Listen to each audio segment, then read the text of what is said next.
Ce matin pour toute restauration. Voilà pourquoi tu invoques la grâce divine sur ta vie en ce jour, pour ta maison, pour ta famille. Élève la voix par vous, Seigneur.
Attends que ta volonté pour ce jour va venir, pour ce mois va venir. Soyez la gloire par le Seigneur. Et besoin d'un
Que ma voix s'élève et toi, comme un parfum de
Seigneur, ouvre les églises en abondance sur ma vie.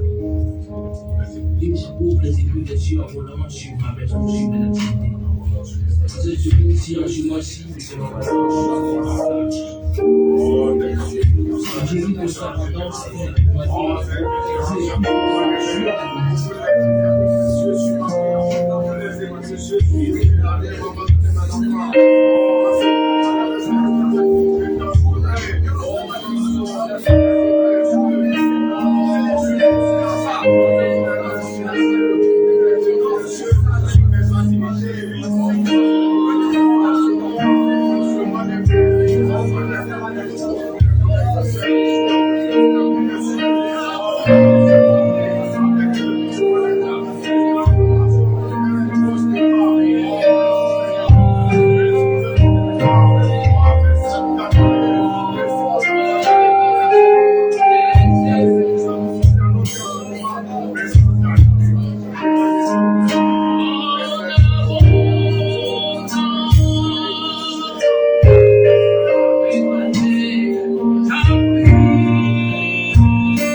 glorifier tes actions menées dans nos vies, tes actions menées dans notre communauté. Nous venons ce matin te dire merci Adonai, te dire merci à Kadosh Baruch, te dire merci El Shaddai.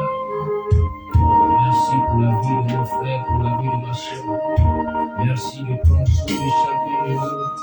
Merci parce que tu pourvois aux besoins de chacun de nous. Et nous voulons te bénir ce matin. Nous voulons t'exalter, Adonai. Nous voulons te magnifier, El Shaddai. Nous voulons glorifier ton nom.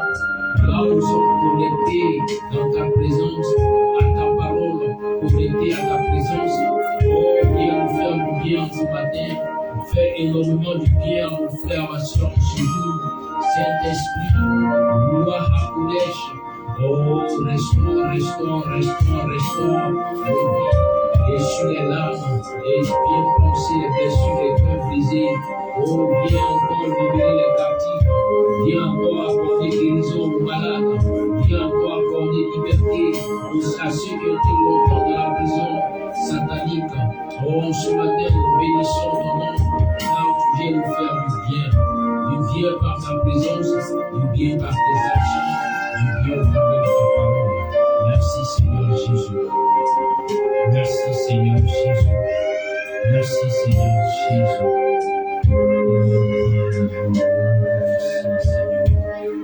Merci Seigneur pour ta grâce. Merci Seigneur pour ta grâce. Merci Seigneur pour ta grâce. Au nom puissant de Yeshua HaMashiach. Merci Adonai. Tu es vivant. Tu es vivant. Tu es vivant et tu restes vivant. Merci Seigneur pour ta grâce. Que toute la gloire te soit rendue sur la terre. Que toutes nos actions soient pour glorifier son nom. Que toutes nos paroles soient exaltées au nom de Dieu. Merci à toi, celui qui règne à jamais, le roi des rois, le Seigneur des seigneurs, au nom puissant de Jésus-Christ. Amen. Amen. Amen. Amen.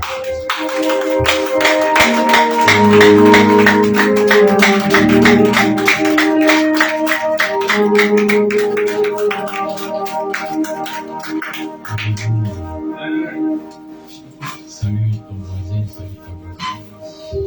Dis-lui, sois le bienvenu là où la grâce vit certainement est disponible pour nous faire du bien en ce moment. Sois le bienvenu dans la présence d'Adonai.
Ce que tu as demandé pour que Dieu accorde à ton frère. Les paroles que tu as libérées sur la vie de ton frère s'accomplissent dans toi, ta vie et ta maison. Sois béni.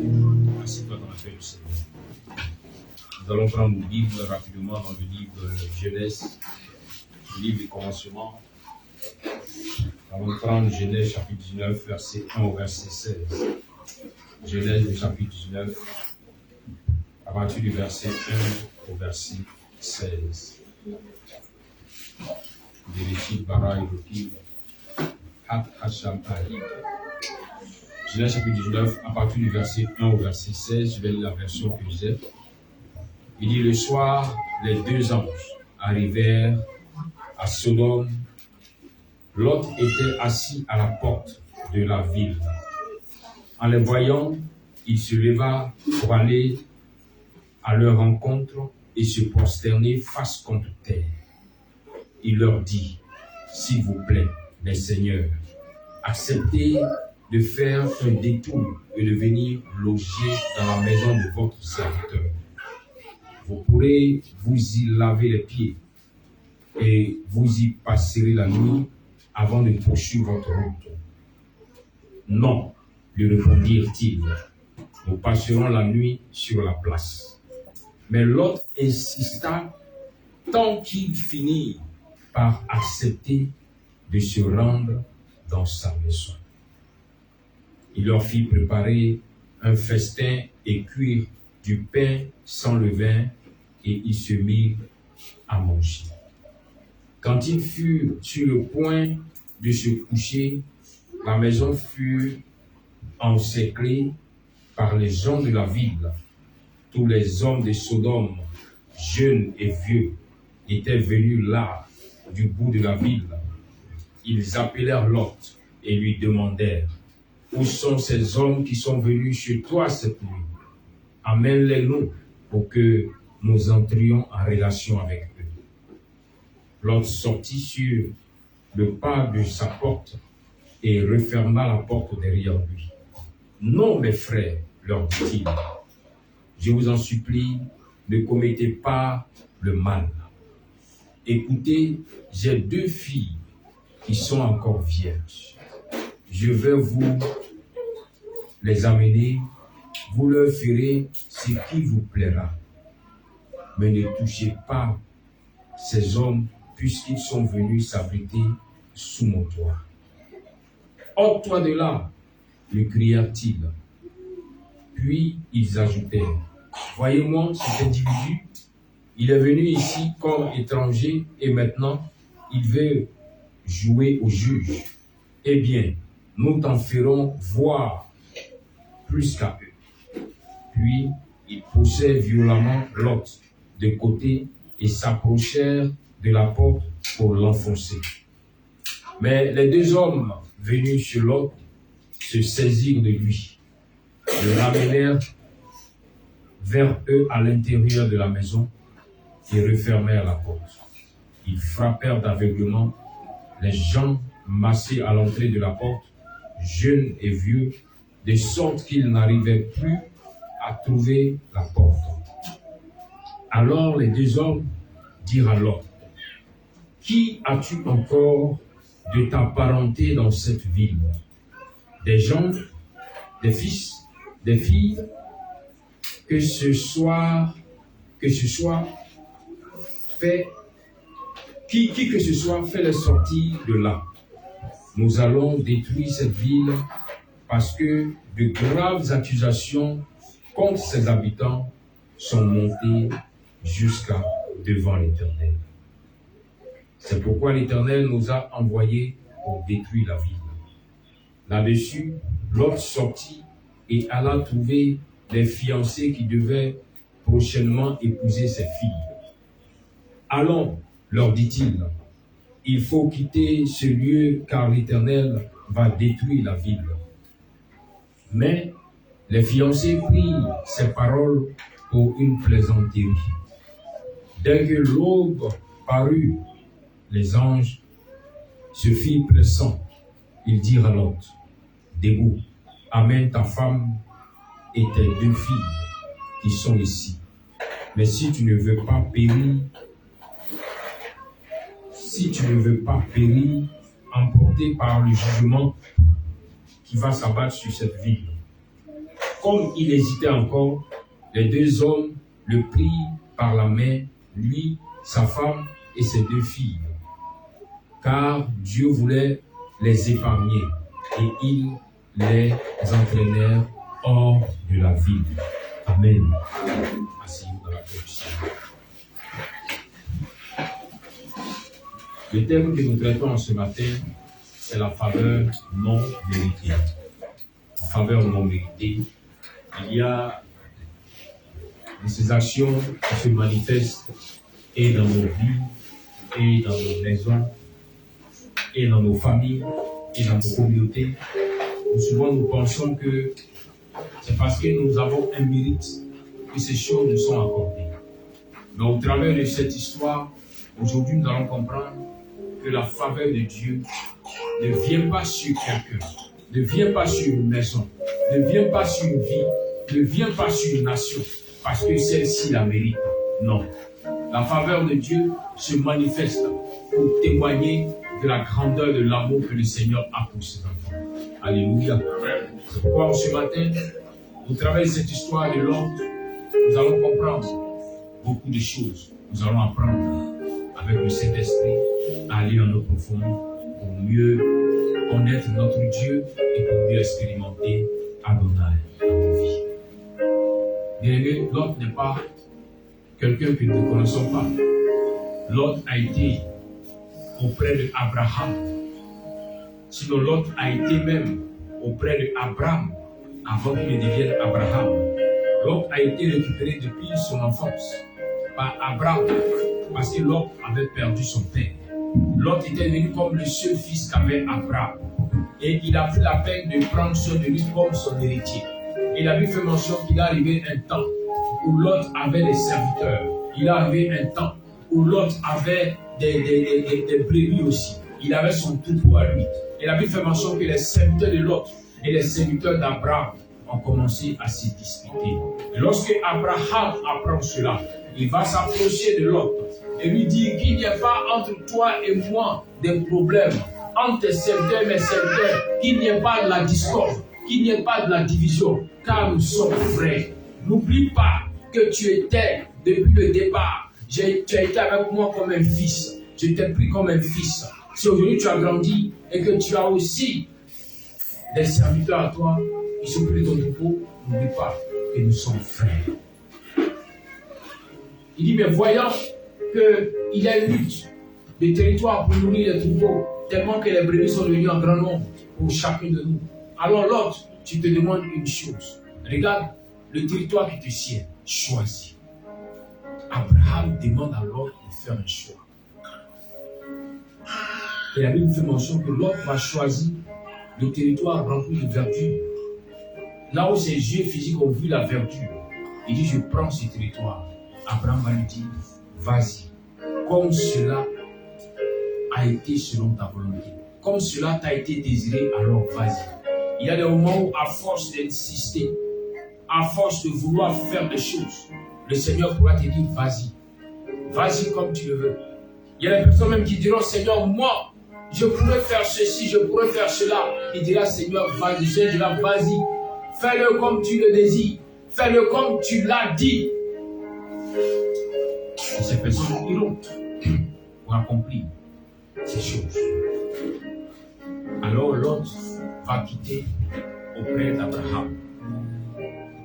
L'autre va aller dans la contrée remplie de verdure, là où il y a l'abondance. Mais c'était là-bas que se trouvait Sodome et Gomorrhe. La ville de l'impureté, la ville de la haute action pécheresse, là où les hommes s'adonnaient à des péchés qui étaient bien aimés des abominations. L'autre a vu la prospérité sans tenir compte du péché qui était. L'autre est parti. Et la Bible déclare que lorsque l'autre est parti, Abraham encore, en tant que père, a pris la peine de prier le Seigneur, pour que le Seigneur soit avec l'autre, pour que le Seigneur veille sur l'autre.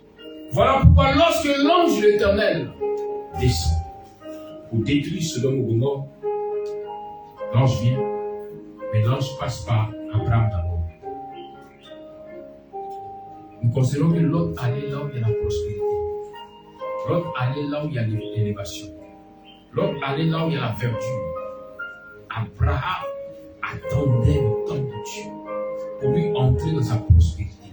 Et la Bible nous fait mention que lorsque Dieu déclare que Sodome, que le lieu de prospérité sera détruit, c'est au même moment que Dieu envoie les anges pour venir dire à Abraham que tu vas entrer dans ta bénédiction. Est-ce que tu me comprends, monsieur? Amen. Avant que les anges n'arrivent à Sodome et à Gomorrhe pour détruire, les anges sont passés par Abraham pour lui dire, à cette même période de l'année prochaine, ta femme Sarah aura un fils. Qu'elle le veuille, qu'elle ne le veuille pas, elle aura un fils. Et la Bible déclare que Sarah était derrière la tente et elle a entendu. Mais la grande question, pourquoi Sarah a entendu? Parce que le Seigneur voudrait que Sarah puisse entendre. Jamais Dieu n'a agi dans ta vie, t'accordant un miracle, c'est que tu n'as eu écho de ce miracle. Voilà pourquoi en ce matin, je vais te dire que la bonne main de Dieu vient sur ta vie pour t'accorder sa grâce et sa bénédiction. Lorsque l'ange l'Éternel, lorsque l'ange Gabriel devait amener la grâce de Dieu manifestée à Marie, il n'est pas resté au royaume des cieux pour lancer l'onction sur Marie, mais il est venu et il a parlé. Marie a entendu. De même, Sarah entend les paroles du Seigneur. C'est pourquoi avant que l'Éternel t'accorde la bénédiction, il te fera entendre les paroles de la bénédiction. Pour que ces paroles commencent à prendre forme dans ta vie. Pour que ces paroles commencent à s'enraciner en toi. Alors, lorsque Sarah reçoit sa bénédiction, la Bible fait mention que l'ange éternel décide de partir. Ils sont venus à 3, mais 2 ont pris le chemin pour aller à Sodome. Et la Bible fait mention que Abraham est resté dans la présence de Dieu. Donc, le Seigneur est venu avec des anges pour accomplir la mission.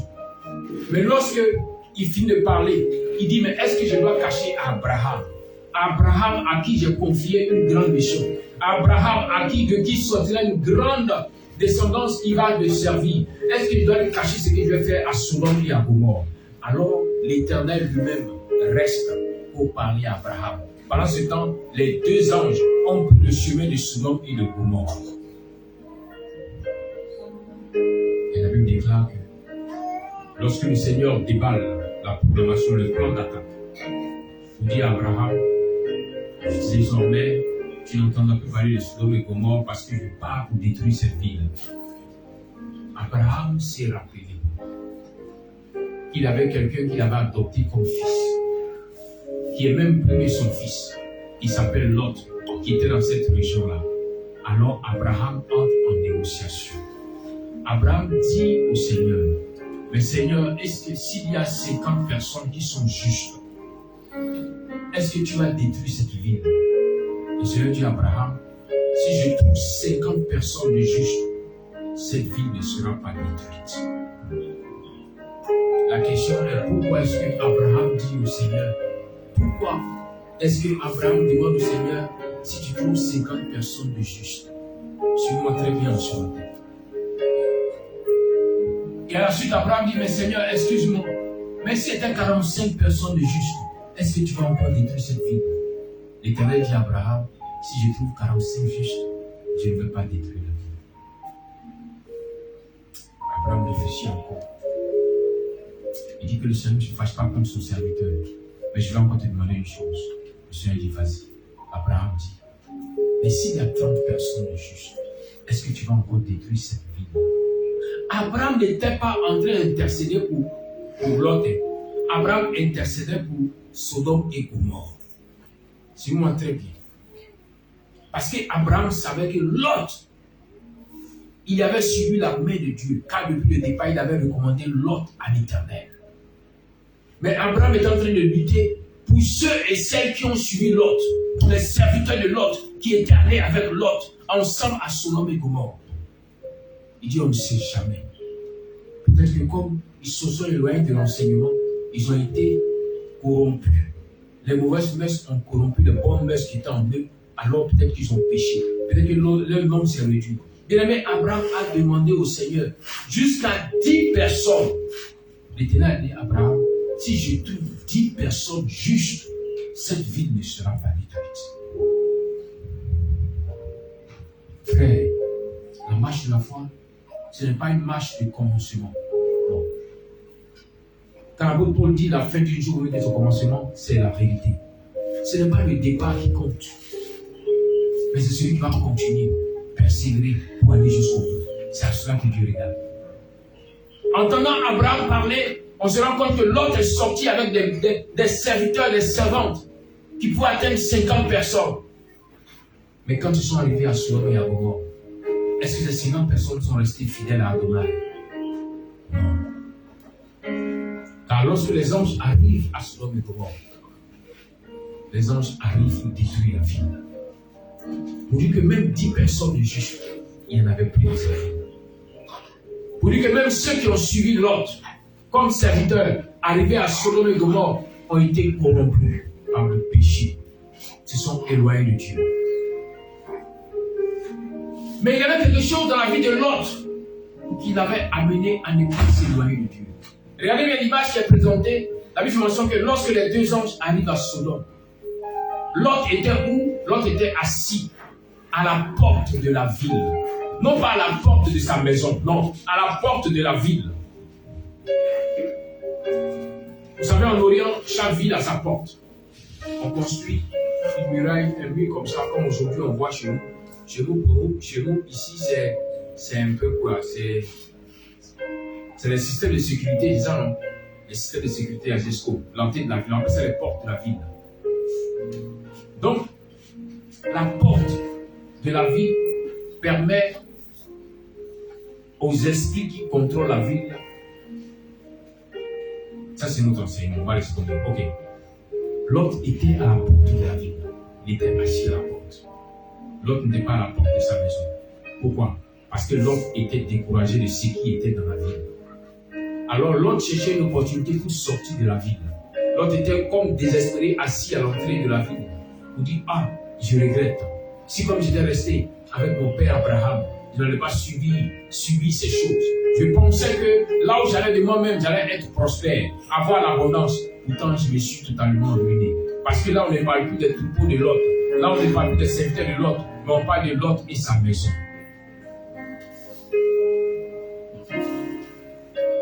Il a eu déclaré que lorsque l'autre a vu ces deux hommes, mais sous l'aspect des hommes, lorsque l'autre voit ces deux personnes arriver, l'autre accourt vers eux. Parce que l'autre a vu en eux qu'ils étaient différents des autres. Qu'ils étaient différents de ceux de la vie. Aujourd'hui, bien aimés, pour ceux qui sont dans certaines choses, qui sont des abominations, quand on les voit, ça ne se cache plus. Par leur accoutrement, par leur manière de parler, par leur manière d'être, on sait où ils sont. Alléluia. Amen. Donc l'autre connaissait l'attitude des hommes du Sodome, connaissait la manière de penser des gens de Gomorrhe. Mais quand il a vu ces deux personnes venir, il a vu ces personnes étaient différentes. Alors il s'approche et il leur demande de venir chez lui pour qu'ils puissent laver leurs pieds, pour qu'ils puissent leur donner à manger. Et la Bible déclare que ces deux personnes ont refusé catégoriquement de venir sur l'autre. Mais l'autre a insisté. Et à force d'insister, ces deux personnes ont persévéré, ont pris le chemin, ils sont allés sur l'autre. Ce que nous devons retenir ici, il y a des grâces et des bénédictions que le Seigneur peut envoyer vers ta maison, vers ta vie, vers ton ministère, vers tes activités. Mais si tu n'insistes pas, tu ne pourras pas avoir accès à ces choses. On ne parle pas des gens qui avaient en main une grâce, parce que le fait d'insister ici, c'est différent de lorsque Bartimée insiste sur une guérison qui vient auprès de Jésus. Ce n'est pas la même chose. Là, Bartimée est malade. Il a entendu que Jésus passe. Il insiste parce qu'il veut être guéri. Mais ici, l'autre insiste parce qu'il veut les bénir. Est-ce que vous comprenez? Aujourd'hui, dans l'église, si on regarde, on dit, bon, quelles sont les personnes qui vont insister pour bénir, l'homme de Dieu? Il pense même qu'on va prendre un tamis, même le plus faible des tamis, souvent c'est pas sûr qu'on puisse le tenir. Parce que les gens n'insistent pas. Ils viennent même dire, non, Dieu a mis à cœur de faire une offrande. Mais quand il vient, il a encore hésité à faire l'offrande. Et s'il est venu que l'homme de Dieu lui a dit, non, pourquoi tu le fais? Tu fais cette offrande. Il dit, non, tu m'as mis à cœur. Il dit, non, laisse tomber, c'est pas la peine. Il dit, ah, ok, j'ai compris. Ah, Seigneur, ton serviteur me l'a dit, hein. Il a dit de laisser tomber. Pour dire que lui, dans son cœur, il n'avait même pas l'envie de faire la chose.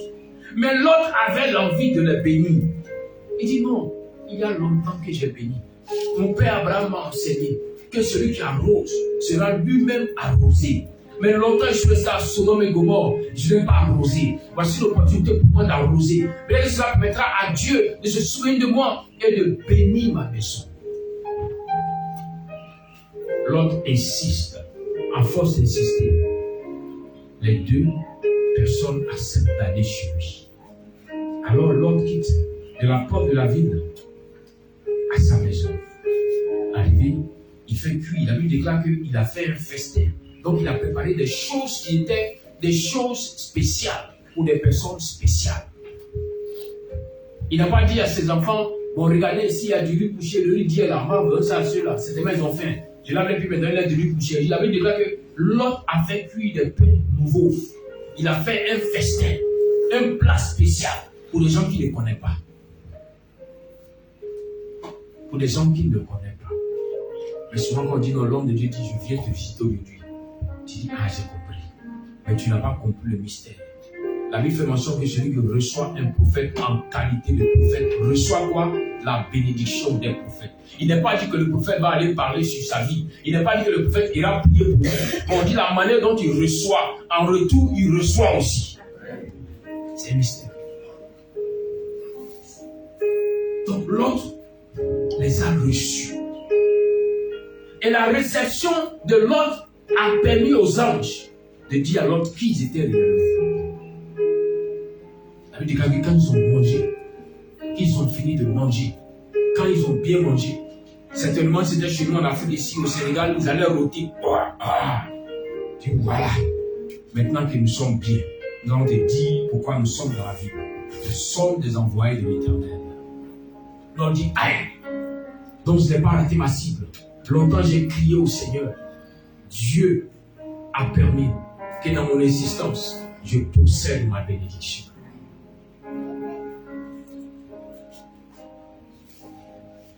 Il y a des grâces souvent qui ne sont pas venues pour toi. Des grâces que tu ne mérites même pas. Parce que tu n'as plus cette vie de prière, parce que tu n'as plus cette vie de jeûne. Mais des grâces que Dieu t'octroie par son amour qu'il a pour toi, par l'alliance qu'il a pour toi. Alors lorsque les anges révèlent à Lot qui ils sont, la Bible dit au même instant, les hommes de la ville sont venus frapper à la porte. On dit à Lot, on a entendu qu'il y a 2 nouveaux étrangers qui sont arrivés chez toi. Fais-les sortir pour que nous puissions les connaître. Fais-les sortir pour que nous puissions prendre soin d'eux. Parce qu'à Sodome et Gomorrhe, c'était là-bas qu'avait commencé la pédophilie, l'homosexualité. Alors les hommes cherchaient les hommes, les femmes cherchaient les femmes. Il avait mention que l'autre sort, il ferme la porte et il commence à parler. Il dit, si c'est le sexe que vous voulez, moi j'ai du sexe pur chez moi. J'ai mes 2 filles qui sont vierges. Vierges, pas seulement vierges, mais aussi consacrées à l'Éternel. Je vais vous les offrir en sacrifice. Vous allez faire ce que vous voulez sur elles. Mais la Bible fait mention que les hommes lui ont dit, nous n'avons plus besoin de femmes. Ce n'est pas femmes que nous cherche. Il n'y a plus rien là-bas. Nous voulons les hommes. Et si tu t'amuses l'autre, toi-même, depuis longtemps, on te guettait. Mais on a eu pitié. Et si tu joues aujourd'hui, on va s'occuper de toi. Pour dire que nous allons te prendre comme il se doit. Et lorsque les anges ont entendu et ont vu l'intention qu'avaient les gens de Sodome et Gomorrhe, la Bible fait mention qu'ils ont ouvert la porte. Ils ont tendu seulement la main. J'imagine comment la main était longue, comment la main était puissante. Et ils ont fait rentrer l'autre dans la maison. Ils ont refermé la porte. Mais avant cela, ils ont frappé d'aveuglement tous ceux qui étaient venus pour pouvoir faire du mal aux étrangers de Lot, mais aussi à Lot et à sa maison. Voilà pourquoi je décrète et je déclare ce matin qu'en ce mois de mai, que tous ceux qui depuis janvier ont voulu te faire du mal, que l'Éternel a donné les frappes d'aveuglement au nom puissant de Jésus-Christ. Je proclame que leurs actions seront nulles sans effet désormais sur ta vie, sur ta maison. Ils pourront essayer de te faire la guerre, mais ils ne pourront pas te vaincre, car l'ange éternel sera avec toi. Ils ont été frappés d'aveuglement. Donc personne ne voyait plus. Alors la Bible fait mention que les hommes disent à l'autre, si tu as des gens dans cette ville, si tu as encore de la famille, des parents dans cette ville, va leur dire de sortir avec toi, car nous allons frapper la ville. L'autre est sorti pour aller voir ces gens, ceux à qui il avait fait la promesse de marier ses filles vierges. Ces gens n'ont pas écouté Job. Mais la question est pourquoi est-ce qu'ils n'ont pas écouté Job? Parce que les filles-là n'appartenaient plus à ces gens-là. Suis-moi très bien. Les filles que Job avait promis donner à ces gens n'appartenaient plus à ces gens-là. Voilà pourquoi les gens-là n'ont pas réussi. Voilà pourquoi ceux qui devaient les épouser n'ont pas écouté Job. Car la Bible nous dit que Job avait déjà décidé d'offrir ses filles en sacrifice à la population de Sodome et Gomorrhe. Est-ce que vous comprenez cela? Si cette partie n'est pas comprise, vous n'allez pas comprendre ce qui se passera devant. Souvent, sachez dire des paroles sur vos enfants. Quels que soient les problèmes, ne dites pas des paroles négatives. N'appelez pas la malédiction sur la vie de vos enfants. Sur cette malédiction va grandir dans leur vie et demain, elle pourra se manifester. Job avait décidé de faire de ses filles des prostituées en les donnant à ces hommes. Il dit, faites d'elles ce que vous voulez.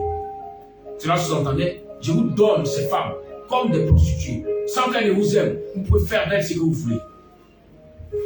C'est vrai que les anges ont intervenu, l'autre a été secouru, mais l'autre n'a pas retiré sa parole. Et ces mêmes filles-là se sont retrouvées même l'autre dans la porte, dans l'endroit éloigné. Après que Sodome et Gomorrhe a été détruit, et ce sont ces mêmes filles-là. Elles ont eu quoi? Elles ont eu la mentalité de dire non, comme il n'y a pas de son ici, allons donner l'alcool à notre père. Et nous allons coucher avec notre père. Est-ce que vous comprenez un peu? La semence de Lot a produit dans l'esprit de ses filles des temps après. Donc souvent, Avant d'accuser une personne pour une action qu'elle a posée, cherchez à comprendre qu'est-ce qui s'est passé au préalable, auparavant, au départ. Les filles de Lot n'ont pas été mauvaises. Elles n'étaient pas des filles mal éduquées. Mais la parole, l'autorité parentale sur leur vie a fait d'elles des prostituées.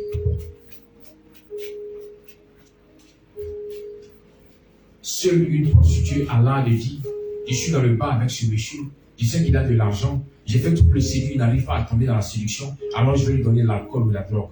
Quand il sera sous un état second, quand il sera sous une influence de quelque chose, d'un ecstasy, je sais qu'il va accepter de coucher avec moi. C'est ce que les filles de Lot ont fait.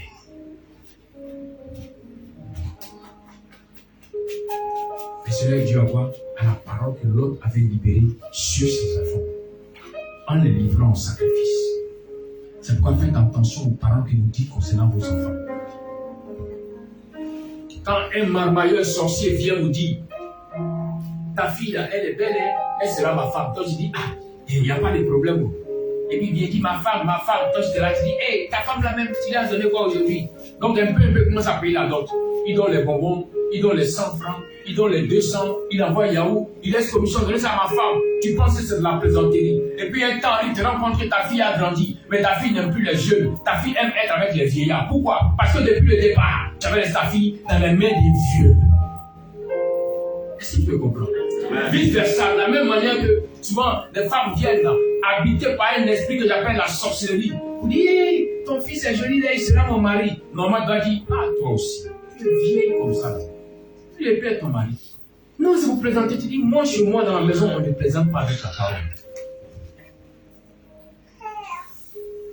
Alléluia. Amen.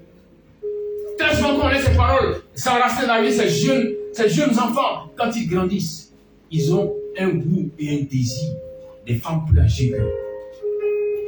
Et on les appelle des gigolos. On dit lui là, il dit non, moi c'est les femmes qui sont âgées là qui j'aime, parce qu'elles sont battues. Il n'arrive pas à expliquer, mais souvent le problème vient depuis le départ. Depuis il était petit, on a fait de lui le mari d'une vieille femme. Souvent une femme qui a la même catégorie que sa mère lui a dit, tu seras mon mari. Donc c'est normal que quand ils grandissent, ils cherchent les femmes comme sa mère. Une parole libérée a toujours son effet. C'est pourquoi faites attention aux paroles que vous libérez sur vos enfants. L'autre avait déjà vendu ses filles. Ils avaient déjà livré à la prostitution. Voilà pourquoi le retour, il a vu, même quand ils ont été sauvés de Sodome et Gomorrhe, ces filles ont été comme des prostituées. Elles ont commis l'inceste. Et la malédiction s'est abattue sur la descendance de Lot. Alléluia. Amen. Bien-aimés, quand j'ai médité cette parole que le Saint-Esprit m'a expliquée, a éclairé mon esprit, j'ai eu mal de comprendre que les personnes qui avaient été prédestinées à être bénies grandement longtemps, mais qui ont suivi l'autre, ont été corrompus par la malédiction. Car là, il s'agissait de l'autre qui sortait. Lui, sa femme et ses 2 filles. 4 personnes. Même 10 personnes pour sauver la vie, il n'y a pas eu. Parce que tous les serviteurs de l'autre et les servantes avaient été contaminés par l'esprit de Sodome, avaient été enveloppés, envahis, possédés par l'esprit de Gomorrhe. Ils étaient sortis de la vision du Seigneur. Souvent on a mal quand on voit les personnes qui avaient pris le chemin de la lumière, le chemin de la foi, et qui maintenant sont égarés, qui sont devenus esclaves des ténèbres, qui sont devenus des personnes manipulées par toute œuvre de sorcellerie.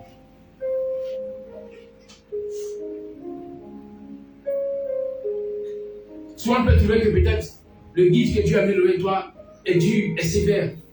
Mais pose-toi la question, Seigneur, pourquoi tu m'as mis auprès de lui? S'il est dur, c'est qu'il me faut la dureté pour que je puisse changer. S'il est sévère, c'est qu'il me faut la sévérité pour que moi aussi je puisse changer. Sinon, Pierre allait partir lorsque Jésus lui a dit, arrière de moi, Satan. Pierre allait dire, non, il m'a traité devant tout le monde. Il m'a humilié, il m'a appelé Satan devant tout le monde. Pierre allait prendre son orgueil pour partir. Et bien aimé, si tu cherches Dieu, il y a des moments où laisse ton orgueil. Laisse Dieu te façonner, te briser pour t'amener à expérimenter la grâce. Le même à qui Jésus a dit, tu es Satan. Devant tout le monde. C'est lui après Jésus lui dit, tu es une pierre sur laquelle je vais bâtir mon église. Aucune force des ténèbres ne pourra m'en dessus. Parce que quoi? Il a accepté d'être brisé. Très souvent, lorsque le diable te souffle à l'oreille, mais regarde comment il te traite, regarde comment on te fait, regarde comment on te fatigue, il faut qu'il t'ait bien aimé. C'est parce que le diable sait que Dieu va faire de meilleures choses avec toi. Accepte-toi de passer par la vallée. Sinon, David n'avait pas trois. David a dit qu'on a dit, non, j'ai reçu l'onction. Oh, laisse-moi saisir. Oh, j'ai reçu. Quand on prie, tu tombes sur l'onction. Toi, tous les jours, tu tombes, mais jamais tu n'as été debout financièrement. Tu tombes, mais jamais dans l'activité, tu n'as été debout. Parce que pour que tu puisses être assis ou élevé financièrement, il faut que tu acceptes de passer par la vallée de l'homme de la mort. Quand David a accepté de passer par la vallée de l'humiliation, la vallée des fausses accusations, la vallée du brisement, quand David sort de cette vallée, David fait mention que tout Israël le reconnaît comme roi. Au départ, c'était Samuel qui l'avait reconnu comme roi. Son père l'avait reconnu comme le prochain roi. Ses frères avaient dit, on a entendu le père dire le prochain roi. À part eux, personne d'autre ne savait. Mais en passant par le brisement, David a pu permettre aux uns et aux autres de découvrir qu'il est celui-là même que l'Éternel a choisi.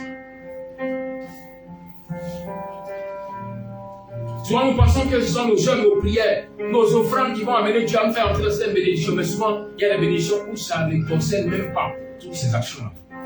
Mais le brisement t'amènera à expérimenter la grâce, le miracle, la puissance de Dieu. Accepte de te laisser froisser. Cela ne changera pas la grâce de Dieu ou ne tuera pas la grâce de Dieu sur ta vie, jamais. Prenez un billet de 10 000. Froissez le billet de 10 000. Froissez-le, jetez-le. Et allez prendre un billet de 10 000 qui sort de la banque, tout nouveau, tout neuf. Et prenez les deux billets de 10 000. Celui qui a été froissé, défroissez-le. Et puis regardez, il y a les traces. Il a été froissé, mais les deux billets ont la même valeur. Les preuves que Dieu te donne ne changent pas la grâce que Dieu a mise sur ta vie. Ne diminue pas la bénédiction que Dieu a pour toi. Mais l'épreuve va changer en toi quelque chose qui t'empêche d'entrer dans la bénédiction. L'épreuve va enlever des semences, des ténèbres, des semences de l'ennemi dans ta vie qui t'empêchaient d'avoir accès à la volonté de Dieu. Tu es déjà ce matin que la grâce non méritée, c'est une grâce qui se manifeste dans l'alliance. Parce que tu as cette alliance avec Dieu, Dieu permet que les circonstances puissent t'amener à faire et à vivre sa volonté. Mais fais attention aussi. Un homme, une femme qui a une alliance avec Dieu, fais attention à ce qui sort de sa bouche. Parce que l'autre était dans l'alliance. Alors ce que l'autre a dit est devenu comme une malédiction sur sa descendance. Ce que l'autre a dit n'a pas été annulé. Quand même il a été sauvé de Sodome et Gomorrhe, mais ça n'a pas été annulé. Ses filles ont été des prostituées. Et ses filles ont commencé la prostitution avec lui-même. Amen. Amen. C'est pourquoi il y a des paroles, il ne faut pas accepter. Il faut faire attention. C'est pourquoi lorsque cette femme hébreu se retrouve à l'étranger parce que c'était difficile, la Bible fait mention que elle s'appelait Naomi. Elle était avec son mari Elkana. Et ils ont eu des enfants. Les enfants ont grandi. Ils ont grandi, ils ont pris des femmes dans cette contrée étrangère. Cette contrée des Moab, parlant toujours de la descendance de Lot. Et après quelque temps, ses fils sont morts. Son mari est mort et ses fils sont morts. Alors cette femme a compris qu'il fallait qu'elle retourne dans sa nation, qu'elle retourne en Israël.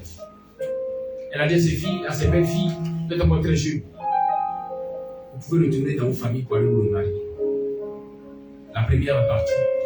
Mais la seconde, appelée Ruth, n'est pas partie. Elle dit non. Je suis à ta maison, j'appartiens à ta maison. Alors moi, Ruth, tu vas attendre. Tu vas attendre. Si demain tu te maries, quand tu fais un autre fils, je vais le marier. Mais qu'est-ce que Naomi a dit? Elle dit non.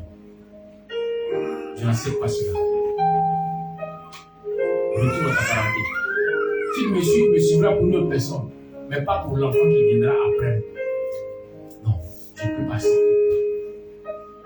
Parce que Ruth savait que c'était une malédiction. Et Naomi savait que c'était une malédiction. Ce n'était pas une bonne chose. Et lorsqu'ils sont arrivés en Israël, Naomi a pris la peine de prier pour Ruth pour qu'elle rencontre quelqu'un. Et c'est comme ça qu'elle a pu rencontrer un homme qui a marié. Vous comprenez? Il y a des paroles, quand on est dans l'alliance, quand on marche avec le Dieu d'alliance, le Dieu d'Israël, il y a des paroles que vous ne devez plus accepter. Que vous ne devez pas proclamer sur vos enfants. Pour ne pas demain que les enfants qui sont des gens éternels deviennent pour vous une malédiction. Ce n'est pas à ça que Dieu a amené ces enfants dans votre vie. Les amener pour que ces enfants soient bénis. Si Dieu a permis que l'autre sorte avec sa maison, sorte avec sa famille, de Gomorrhe et de Sodome,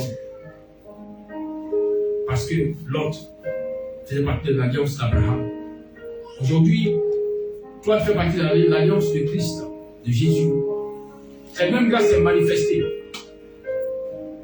Une grâce non méritée qu'il accorde à tout un chacun.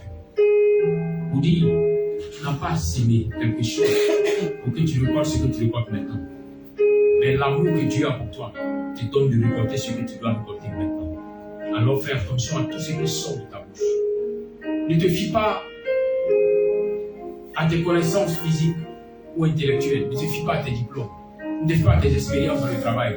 Mais fie-toi à la grâce de Dieu qui fera de toi un homme meilleur que les autres. Regarde dans l'histoire de Joseph.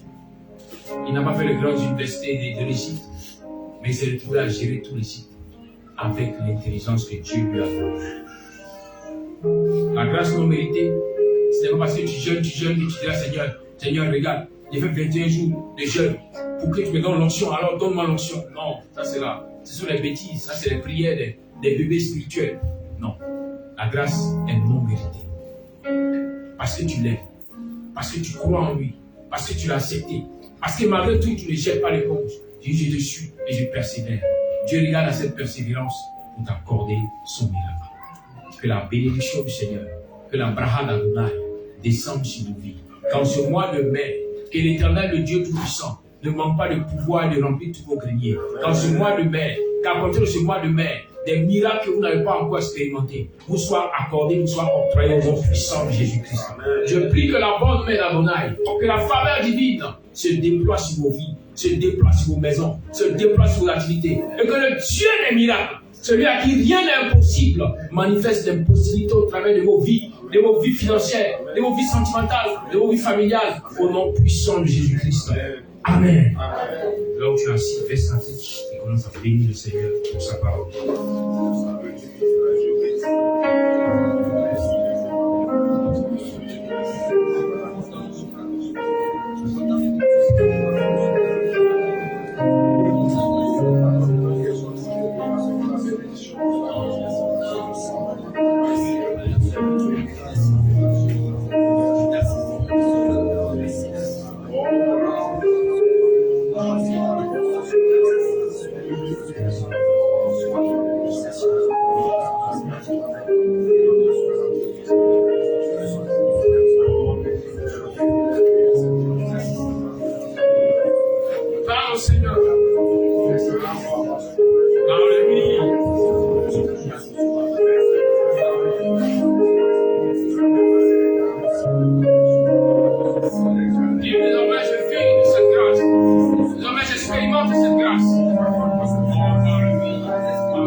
Merci de la foi, Seigneur.